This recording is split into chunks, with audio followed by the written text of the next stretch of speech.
الحمد لله نحمده ونستعينه ونستغفره ونعوذ بالله من شرور أنفسنا ومن سيئات أعمالنا من يهد الله فلا مضل له ومن يضلله فلا هادي له أشهد أن لا إله إلا الله وحده لا شريك له وأشهد أن محمدا عبده ورسوله لا نبي بعده اللهم صل وسلم على محمد وعلى آله وصحبه أجمعين أوصيكم ونفسي بتقوى الله وطاعته لعلكم ترحمون واسمعونا قال الله تعالى في كتابه الكريم يا أيها الذين آمنوا اتقوا الله حق تقاته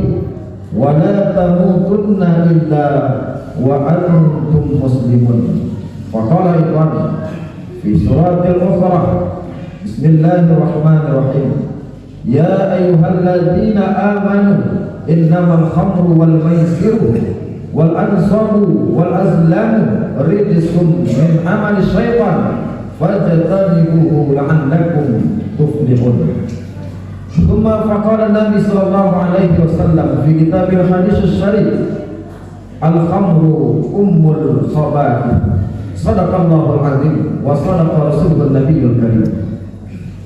Jemaah Jumat rahimakumullah, bersyukur kita kepada Allah dengan mengucapkan alhamdulillah rabbil alamin.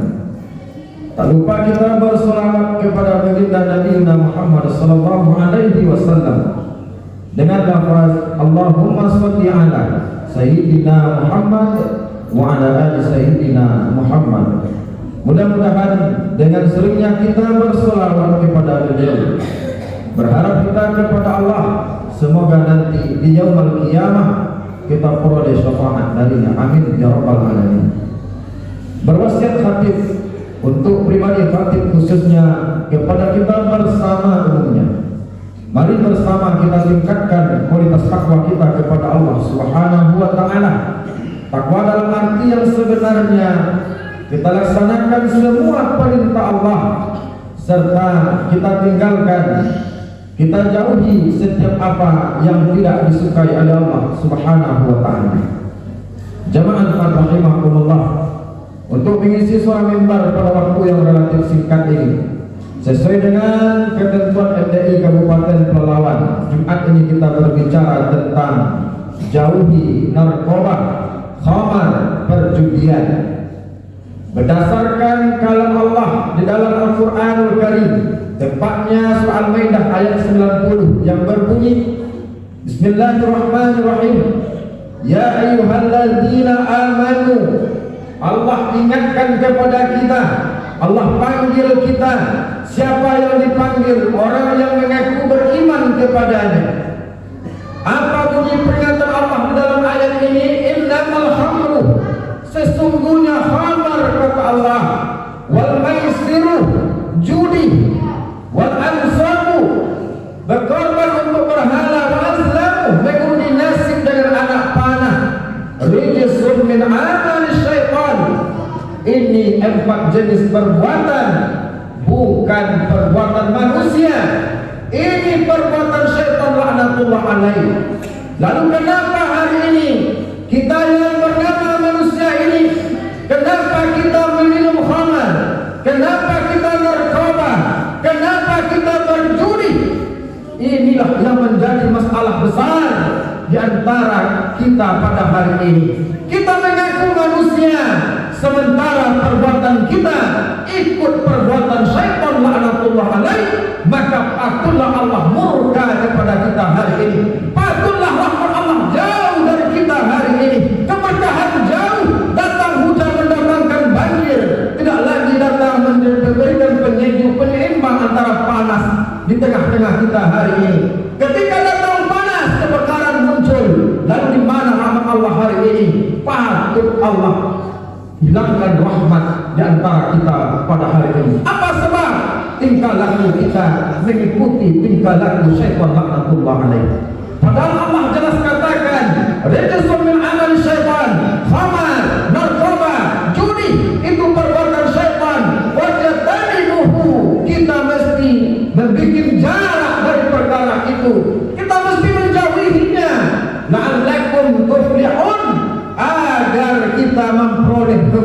keberuntungan, kata Allah. Begitu jelas Allah sampaikan kepada kita. Kalaulah kita ingin beruntung di dunia ini, hindari narkoba, jauhi perjudian, maka kita akan beruntung. Lalu kenapa kita berjudi untuk mendapatkan keberuntungan? Siapa yang kita ikuti? Ajaran mana yang kita turuti? Maka kalaulah kita semakin jauh dari Al-Quran hari ini, maka semakin murka Allah kepada kita. Di dalam hadis Rasulullah SAW katakan, innamal khamru al-khamru ummul khaba'ith. Sesungguhnya khamar, narkoba yang memabukkan itu adalah kunci induk segala kejahatan hari ini. Gara-gara narkoba orang maling, gara-gara mabuk dia berbuat zalim, gara-gara narkoba terjadi perceraian, gara-gara narkoba terjadi perampokan, gara-gara narkoba terjadi perzinahan. Maka kalau kita sudah mencoba minum khamar, sudah mencoba narkoba, maka insyaallah kita akan sudah berada di dalam kehancuran. Maka kalau kita ingin selamat, jauhi perjudian, jauhi khamar, jauhi narkoba. Itu yang pertama bahaya daripada narkoba khamar ini. Yang kedua, apa bahayanya? Dijelaskan oleh baginda Nabi Muhammad SAW dalam hadisnya, siapa yang minum khamar, faman syaribaha, siapa yang mencoba narkoba, lam yuqbalillahu minhu salatan arba'ina yawman, maka salatnya, kata baginda Nabi, tidak diterima oleh Allah Subhanahu wa taala 40 hari 40 malam. Itu saking bahayanya khamar, saking bahayanya narkoba. Kalaulah kita mencoba menyentuhnya, maka ibadah kita tidak diterima oleh Allah Subhanahu wa taala. Ini yang kedua. Yang ketiga, apa bahaya narkoba khamar? Dijelaskan oleh baginda Nabi Muhammad sallallahu alaihi wasallam dalam hadisnya, fa in mata, maka apabila dia mati, wa dia fi batnihi, sementara khamar narkoba ada di dalam perutnya, mengalir di dalam darahnya, mata maitatan jahiliyah, maka matinya, kata Rasulullah di dalam hadis ini, adalah matinya jahiliyah. Kalaulah sudah begini jadinya, kalaulah kita sudah tidak takut lagi dengan perkara azab Allah, kalaulah kita tidak mempertimbangkan bagaimana kita dijemput oleh Allah, maka sungguh celakalah umur yang diberikan Allah kepada kita hari ini. Untuk apa diberikan umur kalau kita tidak berubah, tidak mendapatkan maghfirah Allah Subhanahu wa taala?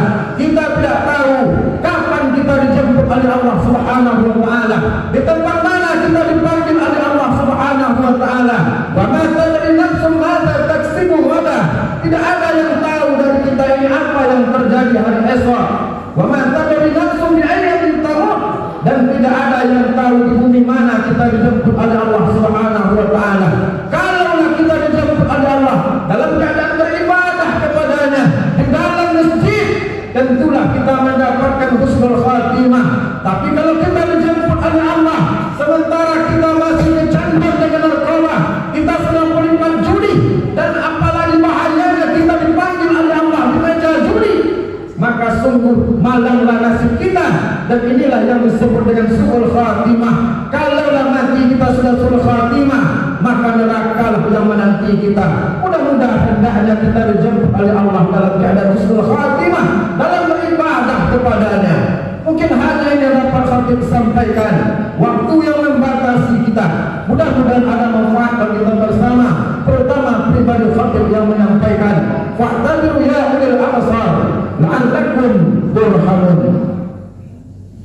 Allahumma salli wa sallim wa barik bi jalalika wa kamalika ala asrafi ibadik sayyidina wa maulana Muhammad wa an kulli sahabati rasulillahi ajma'in. Alhamdulillah, alhamdulillahilladzi arsala rasulahu bil huda wa dinil haqq للذي محدثين كله ولو كره المشركون. أشهد أن لا إله إلا الله وحده لا شريك له وأشهد أن محمدا عبده ورسوله لا نبي بعده. اللهم صل وسلم على محمد وعلى آله وصحبه أجمعين. أوصيكم ونفسي بتقوى الله وطاعته لعلكم تفلحون. إن الله وملائكته يصلون على النبي يا أيها الذين آمنوا صلوا عليه وسلموا تسليما. اللهم صل على سيدنا محمد وعلى آل سيدنا محمد كما صليت على سيدنا إبراهيم وعلى آل سيدنا إبراهيم وبارك على سيدنا محمد وعلى آل سيدنا محمد كما باركت على سيدنا إبراهيم وعلى آل سيدنا إبراهيم في العالمين إنك حميد مجيد. اللهم اغفر للمسلمين والمسلمات والمؤمنين والمؤمنات الأحياء منهم والأموات إنك سميع قريب مجيب الدعوات. آمين آمين ويا قاضي الحاجات. ربنا ظلمنا أنفسنا وإن لم تغفر لنا وترحمنا لنكونن من الخاسرين. ربنا آتنا في الدنيا حسنة وفي الآخرة حسنة وقنا عذاب النار. عباد الله إن الله يأمر بالعدل والإحسان وإيتاء ذي القربى وينهى عن الفحشاء والمنكر والبغي يعظكم لعلكم تذكرون. ولذكر الله أكبر. أقم الصلاة.